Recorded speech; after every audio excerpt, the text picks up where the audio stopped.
este territorio.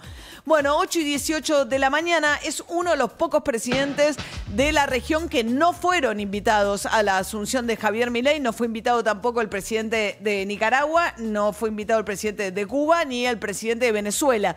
Pero entre los mandatarios que van a venir a la Argentina hay algunos de los protagonistas a la asunción de Javier Milei. Estoy diciendo, más importante es lo que es la liga de los grandes líderes mundiales de la ultraderecha.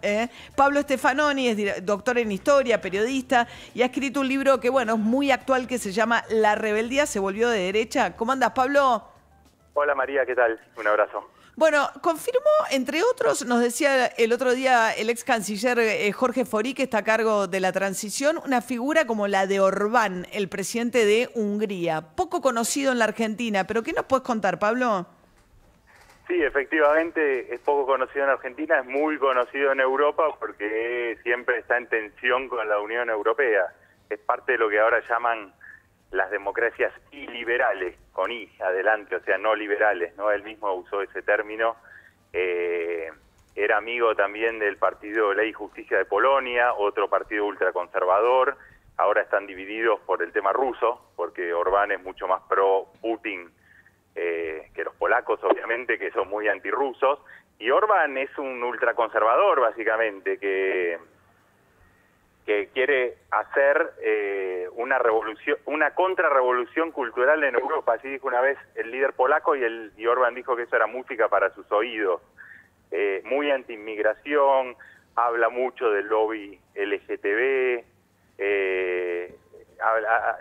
es un gran enemigo de George Soros, que es de origen húngaro, este magnate que es como un poco la bestia negra de la extrema derecha. Contra Soros ha usado incluso ciertas imágenes antisemitas, por ejemplo, mostrando a Soros y ahora a su hijo como una especie de titiritero detrás de los líderes europeos, que es una imagen clásica, ¿no?, del antisemitismo, que muestra a los judíos atrás, ¿no?, manejando los hilos. Es curioso porque no es muy parecido al discurso de Milei, ¿no?, que Orbán usa mucho al Estado para formatear a la sociedad en su línea ultraconservadora.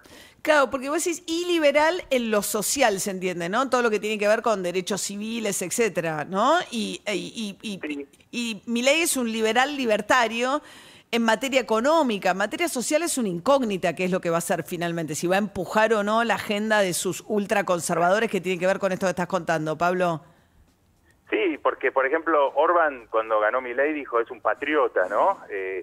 Pero Milei no es un patriota en el sentido que Orbán le da la palabra. Para Orbán un patriota es un ultranacionalista. Milei no es eso, y de hecho que Milei diga que Margaret Thatcher es una especie de heroína para él, muestra que no está dentro del nacionalismo argentino, ¿no? En esa tradición ni siquiera de nacionalista de derecha, donde puede estar más su vicepresidenta Victoria Villarruel. Claro. Y Milei efectivamente es una alianza. Él puede decir que no le importa el sexo con los elefantes, que el matrimonio igualitario es un contrato, a la vez está en contra del aborto, eso le da ciertos vínculos con sectores más conservadores, pero efectivamente Milei ha dicho que quiere abolir el Estado. No lo va a hacer, sabemos que no puede ni lo va a hacer, pero quiero decir, su visión es muy antiestatal. La de Orbán no. Orbán más bien ha usado el Estado. Es otro tipo de derecha que lo que hace es usar al Estado para moldear, formatear a la sociedad en un sentido muy conservador. Lo mismo hizo el Partido Ley y Justicia en Polonia, pero en Polonia no ganaron la mayoría ahora, y en Polonia hay mucha reacción de los movimientos de mujeres, de los movimientos de los jóvenes. En las grandes ciudades esa derecha en Polonia está en declive, y por eso ahora no consiguieron mayoría.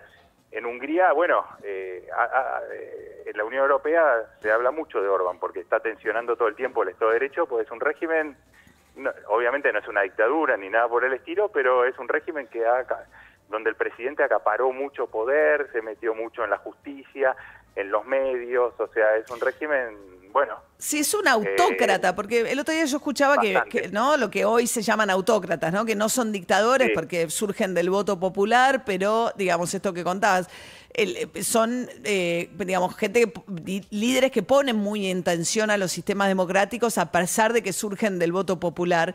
Y es curioso, porque el otro día decía Milei sobre sus definiciones en política internacional, dice: yo soy pro Estados Unidos, soy pro Israel y soy anti-autócratas. Pero sin embargo, el que viene es uno de los autócratas autócratas, a su asunción como gran aliado, es uno de los autócratas más vigentes de este momento de la Unión Europea, que es Orbán. ¿No? Es desconcertante. Y viene también Abascal, que es uno de los líderes ultraderechistas en España. Sí, totalmente. Orbán es lo más autócrata que puede ser dentro de la Unión Europea, digamos así, ¿no? O sea, más no puede porque ya tiene bastantes problemas. La Unión Europea también tiene problemas con él, hay muchas tensiones con eso.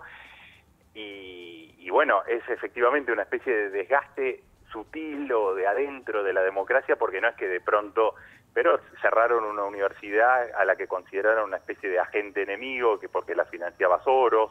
Todo el tiempo hay una idea medio conspirativa sobre la Unión Europea, muy nacionalista, y eso le dio una base que se fue expandiendo en algunos países de los Balcanes, por ejemplo. Pero y Vox, y Abascal, Pablo, el discurso de eso, Abascal en España, que tiene una... Y Abascal dice que Pedro Sánchez es una dictadura, es un partido que es heredero del franquismo, que se fue obviamente adaptando a los tiempos, pero es un partido que ha votado en contra de las leyes de violencia de género, que tiene un discurso muy reaccionario.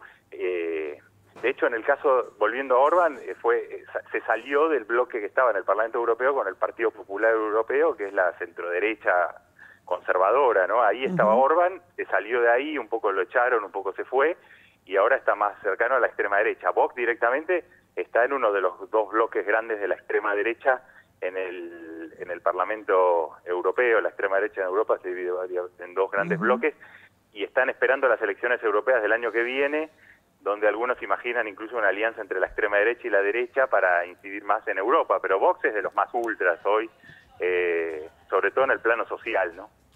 Sí, bueno, y además los otros dos invitados, no confirmó Donald Trump, pero está invitado, y los Bolsonaros son dos ex líderes que han cuestionado la legitimidad de los gobiernos que siguieron. Va a ser muy curiosa, digamos, la composición de los invitados, ¿no? A esta asunción de Javier Milei. Viene sí Gabriel Boric, que es como el izquierdista de la región que hace equilibrio, ¿no? El izquierdista de la democracia, digamos, ¿no? Un hombre de izquierdas, pero con una visión muy demócrata, y que siempre ha sido muy crítico de los gobiernos que claramente no son democracias en la región, caso de Venezuela, ¿no? Nicaragua o Cuba. Sí, totalmente. Y Boris, si termina de confirmar su presencia, va a estar un poco ahí incómodo en esta especie de asunción que va a tener, bueno, muchas visitas, y yo creo que no solo la asunción, yo creo que va a haber un peregrinaje de figuras así de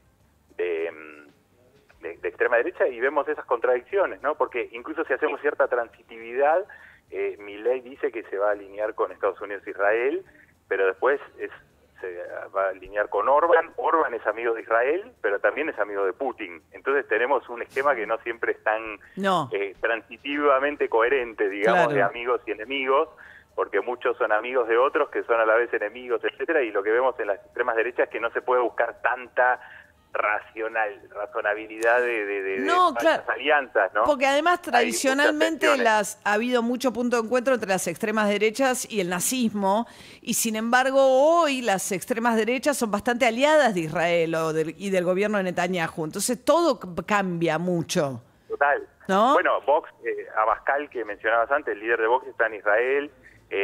Claro. La extrema derecha hoy es la más defensora de Israel, y acusan a la izquierda más bien de antisemita, porque a su vez la izquierda es aliada de los palestinos, y a la vez por los temas de migración la derecha acusa a la izquierda de ser, en Francia se habla de islamo-izquierdismo, y efectivamente la derecha está usando el anti-antisemitismo para desdiabolizarse. Marine Le Pen, una de las estrellas de la marcha en París contra el antisemitismo, y después un gran diario alemán sacó un título que era muy sugestivo, decía: Marine Le Pen se volvió elegible para los judíos franceses, ¿no? Hay que recordar que el padre Marine Le Pen había dicho en público que las cámaras de gas eran un detalle de la Segunda Guerra Mundial.